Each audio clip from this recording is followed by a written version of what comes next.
Love counters all. July 13, 2014. For the most part, when ego is thought of, it is vanity and pride that often comes to people's minds, but in truth the ego is much more than overinflated perception of self. The ego can affect feelings and cause people to feel inferior towards others, or even cause feelings of self-degradation simply because the ego is moved by any image you have of any part of yourself that provides you with a sense of certain identity, and it is that particular identity or persona that is created from the things you may tell yourself and the thoughts and things others may have been saying about you that you have accepted as actual truth. Try to think of the ego as a protective layer or shell that is hard and heavy. This protective barrier works for people like an armor that has the ability to separate you from other people and the world around you. The ego has you focusing on the me and everyone else as others, or them. The ego does not encourage you to see the us, the we, or the unity. Providing you with a sense of being or feeling separate and limited is all part of the ego. The ego enjoys to enhance and build up itself through every instance you complain, even if your complaints are only thoughts or words. They could be about yourself or of other people, the circumstance you found yourself in, or anything else that has happened that isn't quite right. The moment you begin to complain, you are strengthening the ego's hold and allowing it to create deeper roots of separation between you, other people, and the world around you. When this happens, dear ones, know that the ego has you in a very tight grip. You no longer own your thoughts own you. To be free of your ego's hold, you really need to comprehend that the negative voice in your head is what has created the irritation or even upset where you felt compelled to respond or react emotionally. It is always possible to free yourself from your ego's hold and from that negative voice in your mind that you tend to follow. One of the first things to lighten the hold the ego has over you is to become aware of your thoughts that you are constantly thinking, especially the negative ones, the irritation, the anger, the impatience, the frustration, even the sad thoughts. Take notice when you begin complaining about yourself or hear repetitive thoughts going on, and realize that these thoughts have been going on for quite some time, and sometimes you were so unaware you didn't even notice their presence. It is important, dear ones, to then learn the difference between the voice of your ego to the actual situation or circumstance that you are presented with. Understand that your awareness is the first step to freeing yourself from the ego's clutches, because once you become aware of your thoughts, especially the negative ones, you can easily deem them unnecessary and counter them with positive thoughts. When you feel irritated over anything, remember you are only irritated by what your mind is telling you about the circumstance before you. When there is a situation that is frustrating, simply accept the situation for what it is. If it is a situation that you have no involvement in, where you cannot do anything about, just allow it to be. Breathe deeply in order to clear yourself from any emotional attachment, and look around you as there is much in the world that is enjoyable and pleasing. It is also essential to say goodbye to any limiting stories you speak of yourself.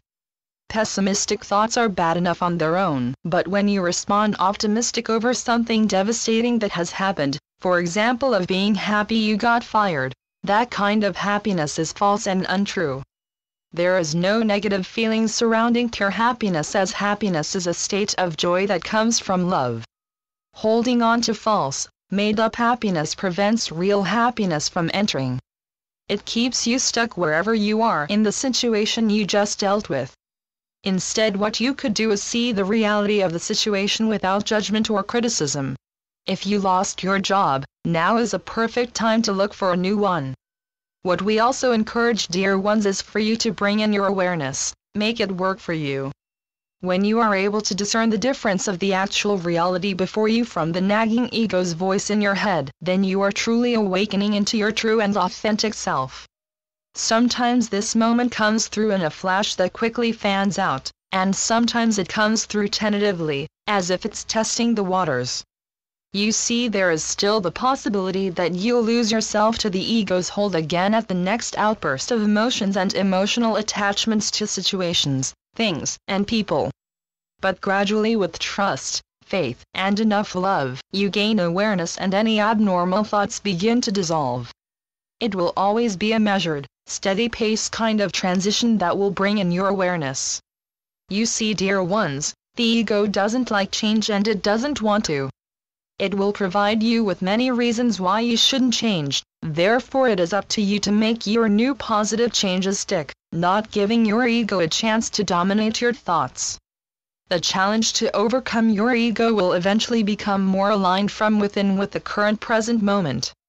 If you are fighting with your ego, you are really providing it ammunition and making it stronger.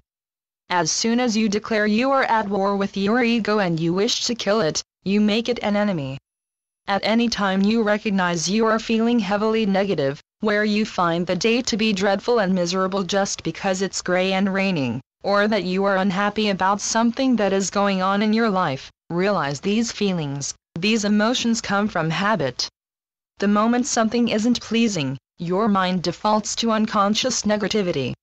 You've fallen into this pattern many times before and did not realize, but the moment you do become aware, you are creating new, fresh space for new positive, loving thoughts to come forth. Instead of seeing a dreadful day because it is raining, see the beauty of the moment without judgment or criticism. See the sky just being the sky, the rain just being rain. Know that at some point, the sunlight will filter through the clouds and brighten up the world once again. You'll be able to see beyond the grayness and see the beauty and divinity in all things, including yourself.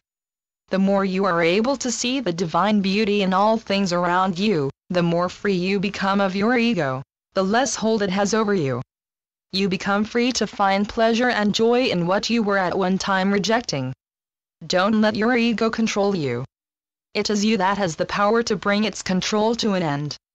It does require consistent dedication to being aware of your thoughts and feelings, to becoming more tactful with your speech. A certain amount of self-discipline is required and perseverance to see this through. It is not something you can overcome in a day or two of concentrated effort.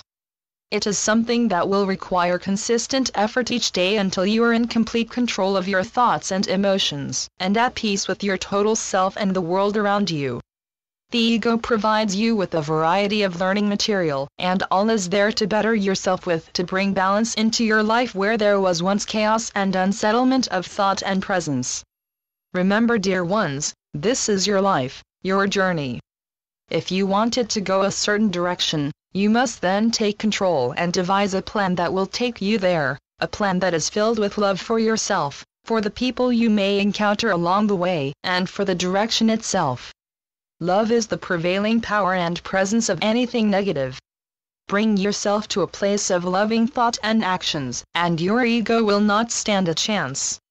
I am Melchizedek through Julie Miller. SpiritualNetworks.com